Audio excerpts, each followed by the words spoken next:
Hello students, अब मैं आपको ईएमआई की प्रॉब्लम सॉल्व कराएंगे अपन।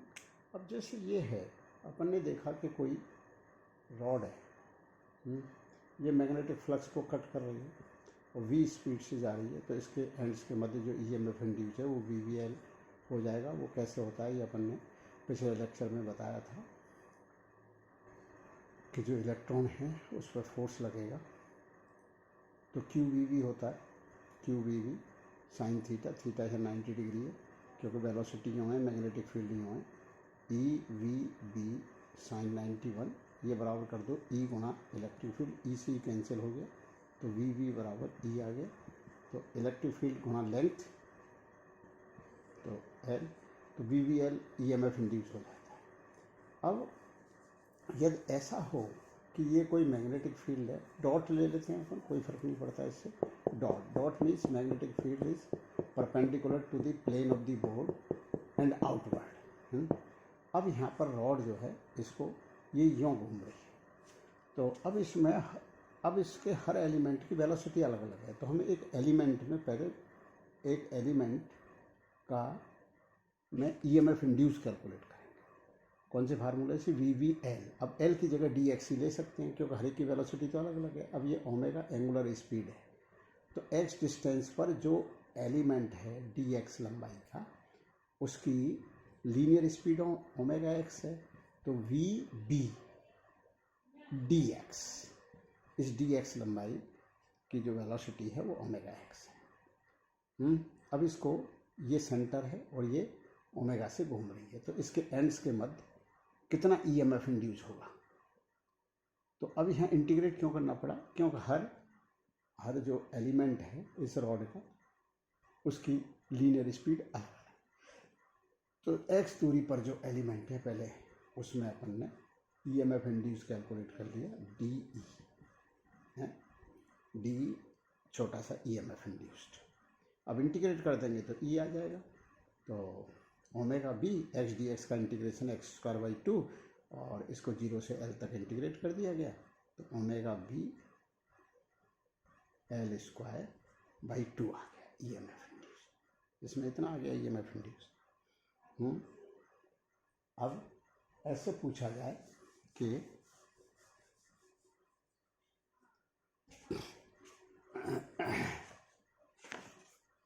इसको अपने को, ये मैग्नेटिक फील्ड है, अब इसमें से एक अपन कॉइल को बाहर निकाल, और इस कॉइल का रेजिस्टेंस आ रहा है तो उसको कहीं एक जगह मान लेते हैं, कोई फर्क नहीं पड़ता। इस कॉइल को बाहर कैलकुलेट कर बाहर निकाल लें, एल इसकी ये साइड है and this is a side. अब इसमें जो ईएमएफ इंड्यूस है वो rate of change of magnetic flux है, तो वो आ जाता है बी, यदि मैग्नेटिक फील्ड है तो वो वी वी एल आ जाता है। अब उस ईएमएफ इंड्यूस, मतलब ये एक बैटरी बन गई, तो बैटरी बन गई तो कितने वोल्टेज की बैटरी बन गई? वो V V L, V V L. अब वी वी एल की बन गई तो अब वी वी एल की यूँ बैटरी माने यूँ वाली, या इसको यूँ माने यूँ वाली, इन दोनों में से एक केस है। तो अपन क्या काम करेंगे कि लेंजेज लॉ अप्लाई करेंगे। तो लेंजेज लॉ अपने से क्या कहता है कि करंट की डायरेक्शन वो होगी जो कॉज का अपोज करे। अब बाहर जा रही है तो इसके इनवर्ड जो मैग्नेटिक फ्लक्स है वो कम होता जाएगा, बाहर जा रही है इनवर्ड, तो करंट की डायरेक्शन ऐसी होगी कि मैग्नेटिक फ्लक्स प्रोड्यूस हो उस करंट से इनवर्ड ही पैदा हो। इनवर्ड कम हो रहा है, इनवर्ड पैदा हो, अपोज हो गया। यदि इनवर्ड बढ़ता तो इनवर्ड वो मैग्नेटिक फील्ड, ऐसा करंट की डायरेक्शन ऐसी होती कि वो आउटवर्ड मैग्नेटिक फील्ड प्रोड्यूस कर देती, क्योंकि इनवर्ड बढ़ता तो आउटवर्ड पैदा हो जाए तो अपोज हो गया। और इनवर्ड मैग्नेटिक फ्लक्स बढ़ रहा है, घट रहा है तो बढ़ जाए, और बढ़ रहा है तो घट जाए, तो घटने का मतलब है आउटवर्ड पैदा हो जाए, घटने का मतलब ये है। तो अब जब ये बाहर जा रही है तो इसमें करंट जो है वो क्लॉकवाइज होगा, तो इसलिए ऐसे बैटरी बन जाएगी। अब आर रेजिस्टेंस है तो इसमें कितना करंट फ्लो होने लगेगा? V V L upon R, ये करंट हो गया। अब अपने को ये इलेक्ट्रिसिटी मिल गई, इलेक्ट्रिकल एनर्जी मिल गई, तो इलेक्ट्रिकल एनर्जी कोई एनर्जी अगर अपने को मिली है तो कोई भी फोकट में कुछ नहीं मिलता दुनिया में। तो यहाँ पर भी अपने को वर्क करना पड़ा है। तो ये तभी तो वो लेंजेज लॉ कहलाता है, law of conservation of energy. Lenses law is nothing but the it is the consequence of law of conservation of energy. Conservation of energy का ही परिणाम है वो। तो आप बोलो कैसे, कौन सा वर्क करना पड़ेगा अपने को? एक्चुअल में जब अपन ये बाहर जा रहे होंगे तो इस कंडक्टर पर, ये तो चलो बाहर पहुंच गया, तो इस कंडक्टर पे एक फोर्स लगेगा है, तो उस फोर्स लगेगा बाहर की तरफ। तो जो करंट है तो ये फोर्स होता है BIL। उस फोर्स के अगेंस्ट में हम इसको कांस्टेंट वेलोसिटी से चलाने के लिए एक फोर्स यहाँ लगाना पड़ेगा। तो वो force into distance work done होगा। तो अब अपने को निकालना हो कितना फोर्स लग रहा है, तो आई तो ये आ गया और फोर्स होता है BIL। तो आप बोलोगे वो फोर्स कैसे निकालते हैं BIL? करंट यूँ है, करंट और ये फील्ड, तो फोर्स इधर लगेगा पक्का, ये बाहर निकलेगा। तो इस फोर्स के अगेंस्ट में ये उतना ही फोर्स हमको लगाना पड़ेगा जिसकी इसकी वेलोसिटी कांस्टेंट है। तो जो हमें वर्क करना पड़ रहा है फोर्स लगा के, वही हमें इलेक्ट्रिकल की एनर्जी के रूप में मिल रही है। हमें मैकेनिकल वर्क करना पड़ रहा है। तो हमें इलेक्ट्रिकल एनर्जी पाने के लिए वर्क करना पड़ता है, मतलब कोई ना कोई एक। तो करंट हो गया ये। अब फोर्स कितना? BIL। तो B और BBL बटे R इंटू L, ये फोर्स हो गया। तो फोर्स हो गया B² L² V/R, where R is the resistance of the coil. ये फोर्स हो, ये फोर्स। अब कोई कहे हमें रेट ऑफ डूइंग वर्क बताओ, तो force into velocity, force into F/dx/dt। तो dx/dt वेलोसिटी है। तो जो पावर है वो कितनी हो जाएगी, इसमें v का और मल्टीप्लाई कर दो, तो V² L² V² बटे R, ये होगी पावर। अगर आप ये जो हमें रेट ऑफ डूइंग वर्क जो है वो ये है, और आप यहाँ से भी चेक करोगे I²R जो हीट एनर्जी प्रोड्यूस होगी इन वायर में, वो भी इतना ही बैठेगी I²R। तो आप इससे करके देख लो। तो इसका स्क्वायर करो इंटू R करो, तो B² L² अपन R² इंटू R। तो इंटू R करोगे तो एक R कैंसिल हो जाएगा, तो यही फार्मूला आ जाएगा। तो अपने को ये प्रूफ हो रहा है कि अपन ये हमारे जो है रेट ऑफ डूइंग वर्क है, और इतनी ही इसमें इलेक्ट्रिकल एनर्जी प्रोड्यूस होकर जो हीट में कन्वर्ट हो गई, इस तरह की ये बात है। तो ये जो है law of conservation of energy ही है, वो कौन? Lenz's law.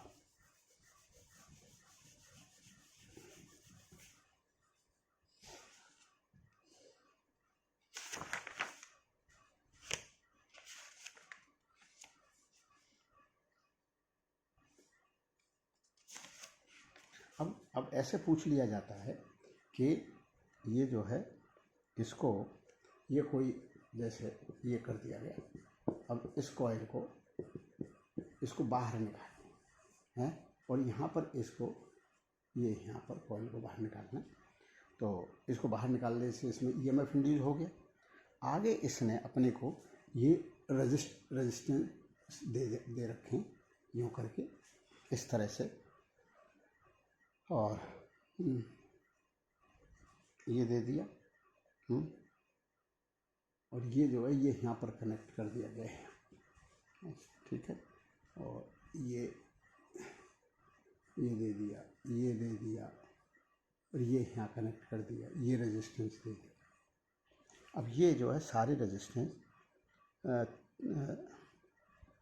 3 और ये ऑल रेजिस्टेंस ऑफ 3 ओम। तो 3 ओम के रेजिस्टेंस 3 ओम 3 ओम 3 ओम 3 ओम। अब ये V स्पीड से इसको बाहर निकालना है, इसका कोई रेजिस्टेंस नहीं। अब इसमें कितना करंट फ्लो होगा, तो बड़ी सीधी सी बात है। जब इसको बाहर निकालना है तो rate of change of magnetic flux है, उसकी वजह से ये EMF इंड्यूस है। तो rate of change of magnetic flux जो इसमें होगा वो VBL होगा, अगर ये L लंबा है, और V वेलोसिटी से बाहर, तो VBL।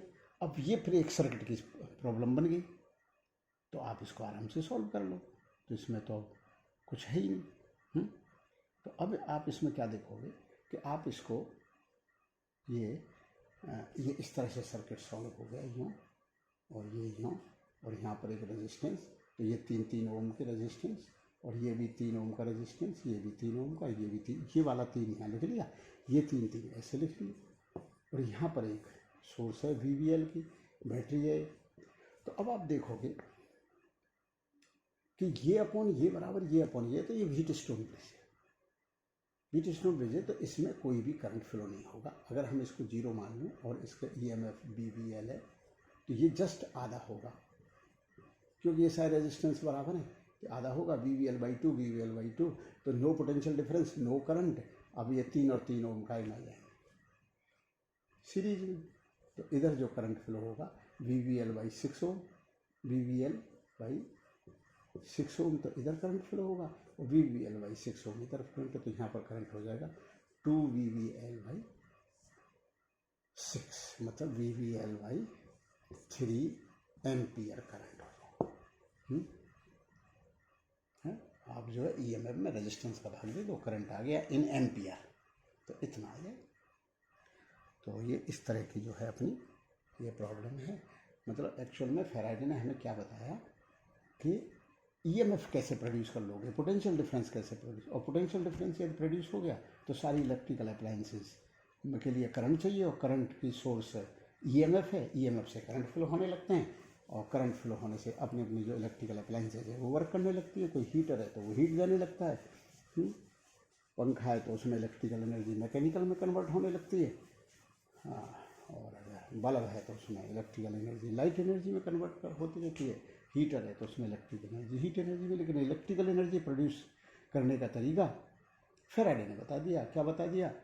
whenever there is a rate of change of magnetic flux, whenever there is a rate of change of magnetic flux linking with the coil and EMF induced, and that EMF induced is equal to the rate of change of magnetic flux linking with the coil। फिर minus का sign उस lenses ने लगा दिया, उसने ये बता दी कि EMF जो इंड्यूस होगा वो उसकी डायरेक्शन इस तरह से होगी कि वो कॉज का अपोज करे। ये जो इस तरह की बातें हैं।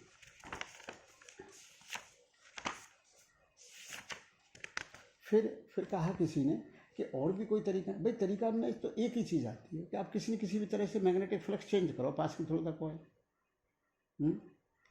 वो कोई भी तरीका हो सकता है। आप कॉइल को फिक्स रखो और मैग्नेटिक फील्ड को चेंज करो उसके अंदर जो पास हो रहा है, या फिर आप मैग्नेटिक फ्लक्स को कांस्टेंट रखो और कॉइल को रोटेट कर दो। तो अब ऐसा है, और फिर एरिया चेंज कर सकते हो आप, कभी एरिया का एंगल चेंज कर सकते हो। अब किसी ने पूछा कि ये कोई कॉइल है, एक ही टर्न लेते हैं कंसेप्ट समझने के लिए। वैसे एक टर्न से तो कुछ भी EMF इंड्यूस नहीं होता, मतलब नथिंग। वो तो कंसेप्ट समझने के लिए कि एक कॉइल, अब उसमें तो कॉइलों की संख्या जनरेटर में हज़ारों लाखों कॉइल्स होती हैं, तो लाखों का मल्टीप्लाई हो जाएगा। तो अपन एक कॉइल से अपन कंसेप्ट समझ। अब ये कॉइल है, इसका कोई रेडियस है, अब इसका रेडियस किसी रेट से बढ़ता चला जा रहा है, और यहाँ मैग्नेटिक फ्लक्स, तो किसी रेट से जो रेडियस बढ़ रहा है तो इससे पास होने वाला मैग्नेटिक फ्लक्स चेंज हो रहा है। तो मैग्नेटिक फ्लक्स चेंज होने से इसमें EMF इंड्यूस हो रहा है। अब अपने को ये बता दिया जाएगा कि जो चेंज हो रहा है उसका रेडियस इतने रेट से हो रहा है, कुछ भी बता देगा वो, कि मान लिया जाए कि उसका जो रेडियस चेंज हो रहा है वो इस रेट से चेंज हो रहा है, 2 सेंटीमीटर पर सेकेंड की रेट से चेंज हो रहा है। मैग्नेटिक फ्लक्स डेंसिटी का मान भी, जब रेडियस बढ़ते रेडियस है 2 मीटर हो गया, हमारा 3 मीटर मान लो है, और ये खूब सारे बीच में फील्ड है, तो आप बोले 3 मीटर कहाँ से, इतनी दूर तक नहीं, वो है, अब दे रखा है उसने। 3 मीटर हो गया रेडियस, उस समय EMF इंड्यूस कितना है? तो आप क्या सोचोगे कि 3 मीटर जब हो गया, उस स्टैंड पर इससे पास होने वाला फ्लक्स निकाल लें, तो उससे नहीं निकलेगा ये, उससे EMF इंड्यूस नहीं आएगा। जब 3 मीटर रेडियस चल रहा है, उस स्टैंड पर rate of change of magnetic flux क्या है?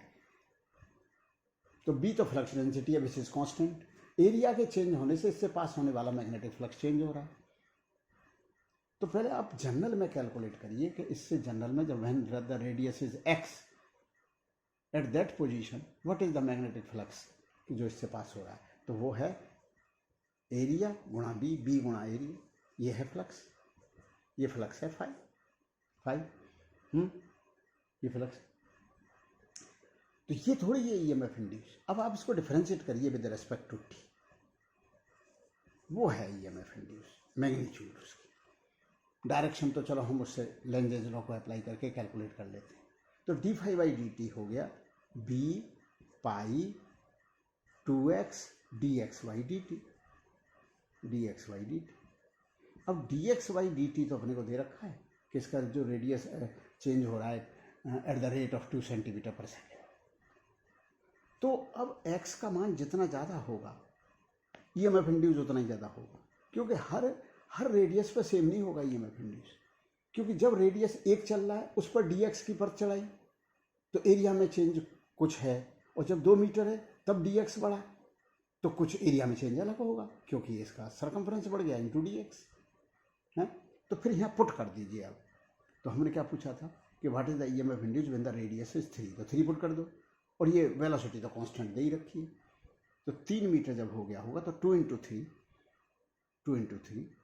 6 पाई बी और dx by d T 2 centimetre per second है, जिसको आप क्या करोगे 0.02 इतने वोल्ट ईएमएफ इंड्यूस हुआ है at that stand when the radius of the coil is 3 metre and the radius of the coil is increasing at the rate of 2 centimetre per second. कोई क्या कि जब 4 मीटर चल रहा है तब क्या होगा, तो x की जगह 4 पुट होगा। तो ये हमेशा ध्यान रखो, पहले डिफ्रेंशिएट होगा, वैल्यू बाद में पुट होगी। तो बोलो नहीं पहले पुट कर दें, अरे पहले पुट कर दोगे तो फिर डिफरेंशिएट क्या करोगे, फिर तो वो वेरिएबल ही नहीं दिखेगा आपको। आपने 3 मीटर पुट किया 6 पाई, तो 6 पाई का डिफरेंशियल 0, इसका मतलब एरिया तो चेंज ही नहीं हो रहा। First of all differentiate then put, जिस पे वो पूछ रहा है कि इतने रेडियस जब चल रहा था तब ईएमएफ इंड्यूस क्या है। तो ये इस तरह की बात हो गई भाई।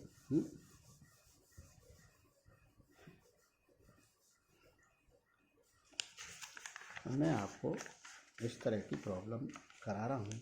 फिर किसी ने पूछा कि आप ऐसा देखो